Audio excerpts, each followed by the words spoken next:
Forget everything you think you know about medieval feasts. The rich didn't just eat differently, they ate insanely. We're talking about people who consume their own body weight in meat every 3 months, who ground up gemstones to make their food sparkle, who paid more for a pound of spice than a peasant earned in a lifetime. While millions starved, nobles competed to serve the most bizarre, expensive, revolting foods imaginable: dolphin steaks, whale tongues, beaver classified as fish, ground unicorn horn. And yes, literal hardened whale intestinal discharge as gourmet seasoning. Ready? Let's go. Picture this. It's Friday during Lent, 1450.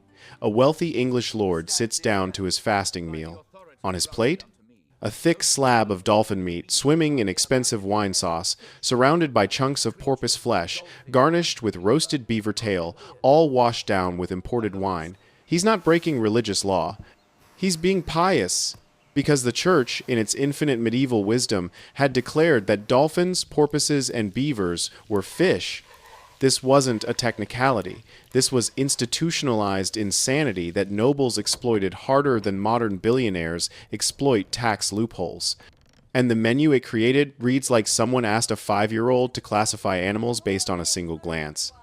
Dolphins and porpoises topped the acceptable fasting food list. Yes, marine mammals that breathe air through blowholes, nurse their young with milk, and are demonstrably, obviously, scientifically not fish, but they lived in water, therefore, fish. The logic was airtight if you squinted really hard and ignored basic biology entirely. Castle kitchen records reveal the insane economics. One entry from a Norfolk estate shows porpoise meat costing 40 times more than actual cod. Another account book lists a single dolphin purchase that cost more than the estate's entire grain budget for a month. Nobles weren't just exploiting a loophole, they were diving through it with their mouths open and their purses emptied. Preparing dolphin for the noble table was an elaborate affair. The meat was dark, almost black, with a strong, fishy, but not quite fish flavor that needed serious work to become palatable. Kitchen manuscripts describe soaking the flesh in vinegar for 3 days, then marinating it in wine mixed with 20 different spices: cinnamon, pepper, ginger, cloves, nutmeg, and 15 others whose names modern cooks wouldn't recognize. One recipe from a French noble household calls for roasting dolphin with a crust of ground almonds, saffron, and enough pepper to make the eyes water. The final dish cost approximately what a skilled craftsman earned in 6 months of labor. But it was Lent, so technically everyone was fasting and being humble before God, while eating marine mammals covered in spices worth more than houses. Then came the beaver. This is where medieval logic achieved peak absurdity. Beavers are furry land mammals. They build dams from trees. They have prominent front teeth for gnawing wood. They are, in every observable way, not fish. But, and here's where it gets stupid, their tails have a scaly texture. Medieval church authorities, examining beaver anatomy with what we can only assume was severe vision impairment or willful ignorance, noticed those scales and declared, "Close enough, never mind the fur." Ignore the dam building. Disregard the obvious mammal characteristics. The tail has scales, therefore the entire beaver is aquatic, therefore it's fish, therefore you can eat it during Lent without sinning. Beaver tail became a genuine Lenten delicacy. Preparation involved skinning the tail, scraping away those precious scales, then roasting or boiling the fatty meat underneath. Multiple sources describe the texture as gelatinous and greasy, basically eating fishy-flavored lard. One monastery cookbook suggests serving it with mustard sauce, strong enough to burn the tongue to mask the actual flavor. Monasteries went all in on beaver farming. Records from a German monastery show they maintained ponds with over 50 beavers specifically for Lenten consumption. The monks developed a harvesting technique where they'd catch a beaver, cut off just the tail, then release the animal to theoretically grow a new one. This was medieval aquaculture meets wildlife mutilation, all in service of having fish to eat on Fridays. The barnacle goose represented medieval biological confusion reaching its absolute peak. These geese bred so far north that Europeans never witnessed them nesting or laying eggs. This mystery spawned an elaborate theory that became widely accepted fact. Barnacle geese didn't hatch from eggs at all. They grew from barnacles attached to driftwood floating in the ocean, emerging fully formed from shells. This wasn't fringe conspiracy theory. Respected scholars wrote detailed descriptions of watching barnacle geese emerge from sea barnacles. One 12th century writer provided an eyewitness account completely fabricated, describing how the birds developed inside barnacle shells, growing larger until they burst forth and flew away. Since they came from the sea like shellfish, they counted as seafood and were perfectly acceptable Lenten fare. The church officially sanctioned barnacle goose consumption during fasting periods until the 13th century, when some adventurous soul finally traveled far enough north to watch these birds actually nest on land like normal geese. This revelation should have ended the debate. It didn't. Some nobles continued arguing for barnacle goose's fish status well into the 14th century, because giving up a delicious loophole just because of facts and observable reality wasn't how medieval nobility operated. Whale meat stood at the apex of fasting day luxury. Royal laws across Europe declared that any whale washing ashore automatically became crown property. The tongue was considered the choicest cut, reserved exclusively for the king or the highest-ranking noble present. A single whale tongue could weigh several hundred pounds and feed dozens of people, or, in noble terms, serve as an elaborate centerpiece for one extremely extravagant meal. Kitchen records from coastal castles describe the preparation process. Workers would salt massive chunks of whale blubber for preservation, hanging them in special rooms for months. The meat itself would be roasted on enormous spits, or boiled in cauldrons large enough to bathe in. One English royal feast, during Lent, featured an entire whale tongue as the centerpiece, surrounded by dolphin, porpoise, various actual fish, and garnished with beaver tail. The whale tongue alone cost more than the castle spent on grain, vegetables, and regular fish combined for the entire year. But here's the most absurd part. Everyone took this seriously. These weren't jokes or knowing winks. Church officials held formal councils to debate beaver classification. Scholars wrote lengthy theological treatises defending dolphin as fish doctrine. Nobles spent fortunes exploiting these loopholes while genuinely believing they were demonstrating proper religious devotion and humility. One nobleman's letter to his bishop asks for clarification on whether seals count as fish. The bishop's response, still preserved, is a 2-page theological argument concluding that yes, seals are fish because they swim. Another document shows church authorities debating whether waterfowl count as fish since they spend time in water. The conclusion, no, but their eggs do if laid near water.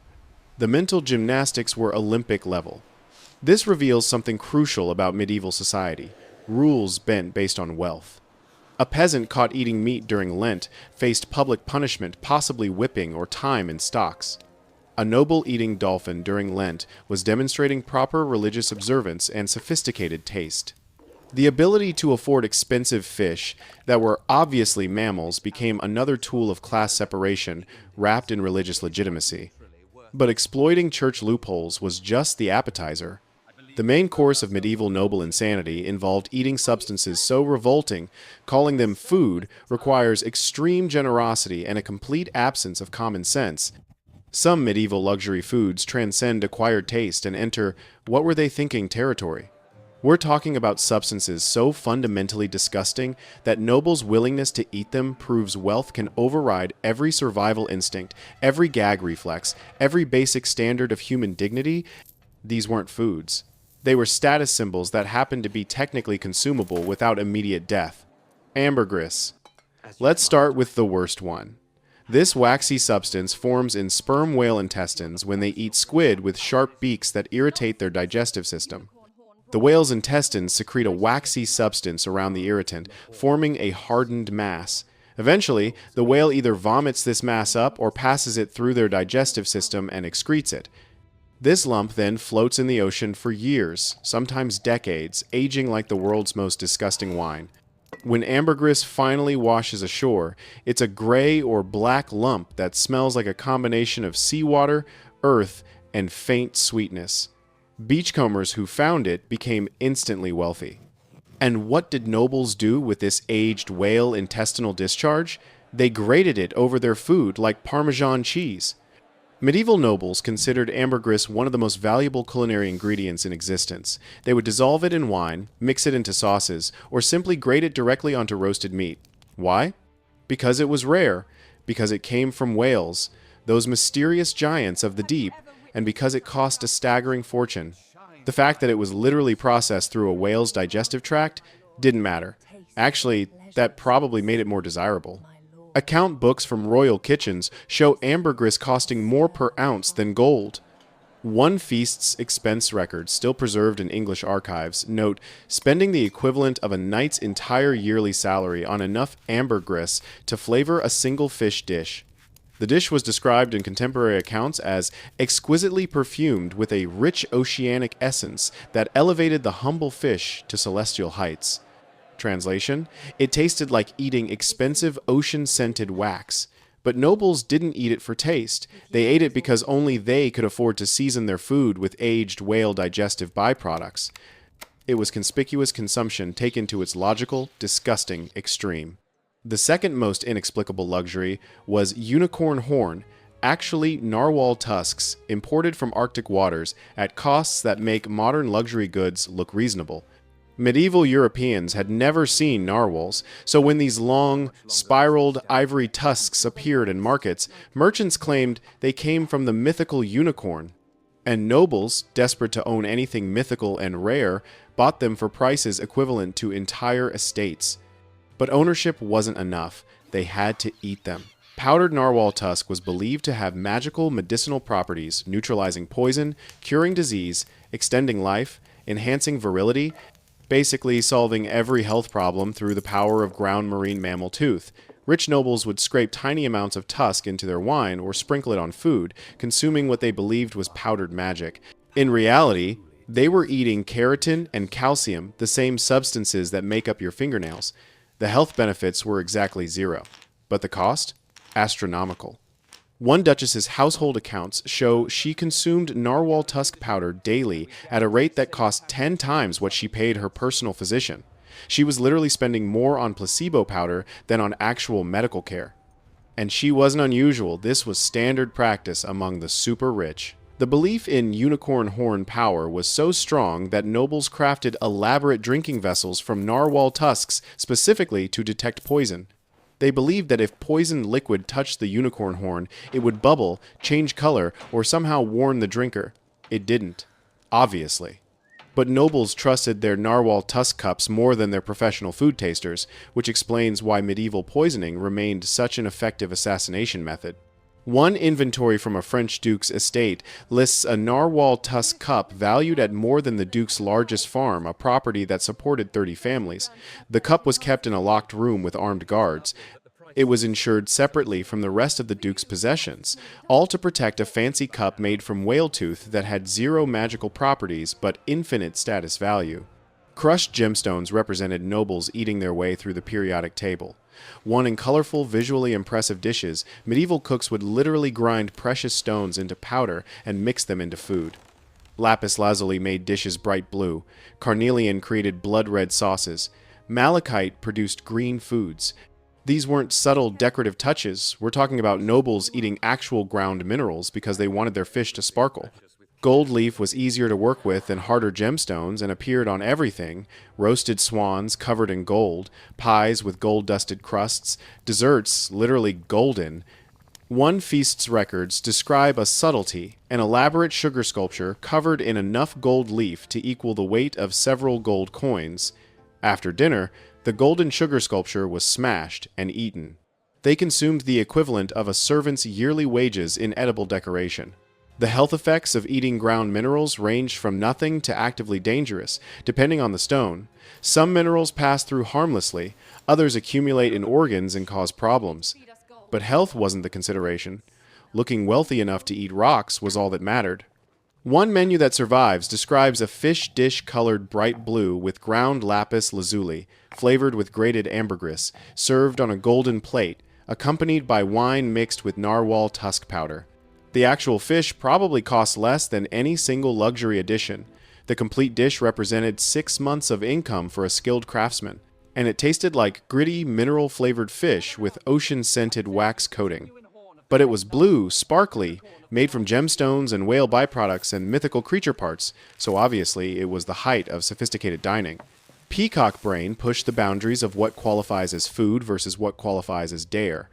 After roasting a peacock and reassembling it with feathers for dramatic presentation, cooks would crack open the skull and serve the brain to the most honored guests. Contemporary sources describe the texture as creamy and flavor as delicate, medieval cookbook code for disgusting, but we can't say that because it's expensive and our jobs depend on pretending this is good. Small songbirds represented wasteful excess achieving its purest form. Larks, thrushes, finches, tiny birds with barely any meat were caught by the dozen, roasted whole and eaten bones and all. One dish from a royal feast required 60 small birds for a single serving, 60 birds for one person. The eating process involved crunching through tiny hollow bones to reach bits of meat smaller than your thumb. The appeal wasn't taste or nutrition, it was the pure wastefulness. Someone spent an entire day catching 60 tiny birds so a noble could spend 5 minutes eating mouthfuls of crunchy bird bones. That level of resource waste was the entire point. It proved you had servants with nothing better to do than chase songbirds all day for one meal. The strangest aspect wasn't that nobles ate these substances, it was that they believed consumption made them superior beings. Eating ground narwhal tusk didn't just prevent disease, it proved sophistication. Flavoring food with whale digestive discharge didn't just add flavor, it demonstrated wealth beyond comprehension. It was circular logic perfected. These foods are valuable because they're expensive, and they're expensive because important people eat them, and important people eat them because they're valuable. While nobles competed over who could eat the most revolting, expensive substances, they simultaneously engaged in a spice arms race so insane it literally drove global exploration and bankrupted kingdoms. Medieval nobles didn't enjoy spices. They were pathologically, irrationally, financially destructively addicted to them. The amounts of money, diplomatic effort, and military resources that went into moving pepper, cinnamon, and nutmeg to European tables is genuinely insane. We're talking about substances that cost more per pound than gold, required 6-month journeys across oceans and deserts, and sparked actual wars. Also, nobles could make their chicken taste slightly different. The economics were completely unhinged. A pound of ginger cost the same as a whole sheep. A pound of pepper equaled a week's wages for a skilled craftsman. Saffron cost more than most people earned in a year. Nutmeg was worth 7 oxen, 7 full-grown cattle for 1 pound of dried seed coating. These weren't market prices based on reasonable supply and demand. These were monuments to human status, obsession, operating completely detached from sanity. Getting spices to Europe required the most elaborate supply chain in human history up to that point. Pepper grew only in specific regions of India. Cinnamon came from Sri Lanka. Nutmeg and cloves grew on tiny Indonesian islands you couldn't locate on a map without serious effort. Each spice changed hands 6 to 10 times on its journey from harvest to noble kitchen. Local workers picked the spices and sold them to regional traders. Those traders sold to merchants who controlled port cities. Those merchants sold to Middle Eastern traders who controlled caravan routes. Those traders sold to Venetian or Genoese merchants who controlled Mediterranean shipping. Those merchants sold to regional distributors. Those distributors finally sold to noble households. Each middleman marked up the price by 20–50%. By the time pepper reached a medieval kitchen, it cost roughly 200 times what the original farmers were paid. The profit margins were so enormous that entire cities became wealthy empires just by sitting on trade routes. Venice transformed from a collection of muddy islands to a major European superpower almost entirely through controlling spice trade. Venetian merchants became so obscenely rich that they loaned money to kings and built marble palaces that still make tourists gasp today. But here's what pushes medieval spice obsession from expensive habit into civilizational insanity: the amounts nobles used. We're not talking about subtle seasoning where you taste individual flavors.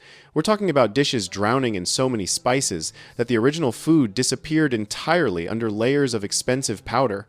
One chicken recipe from a royal kitchen, the actual recipe survives, calls for 6 types of spice, pepper, ginger, cinnamon, cloves, nutmeg, and grains of paradise, 3 kinds of sugar, saffron for color, and ground almonds. The spices in that single dish cost more than a peasant family earned in 6 months, and that was considered a relatively simple preparation. Why such absurd amounts? Pure status competition. If your rival served a dish with 10 spices, you had to serve one with 15. If he used 15, you needed 20. One royal feast menu, the complete thing was preserved, lists a single course that used over 40 different spices across various dishes. The spice budget for that one course exceeded what most nobles spent on clothing in a year. Today we can eat better than medieval kings, actual nutritious, safe food that doesn't involve whale byproducts or ground gemstones. We've lost something in that transition. Specifically, we've lost our collective minds if we think that was actually food rather than elaborate status signaling wrapped in technically edible luxury goods that should have stayed in the ocean, in whale intestines, or attached to narwhal faces where they belonged.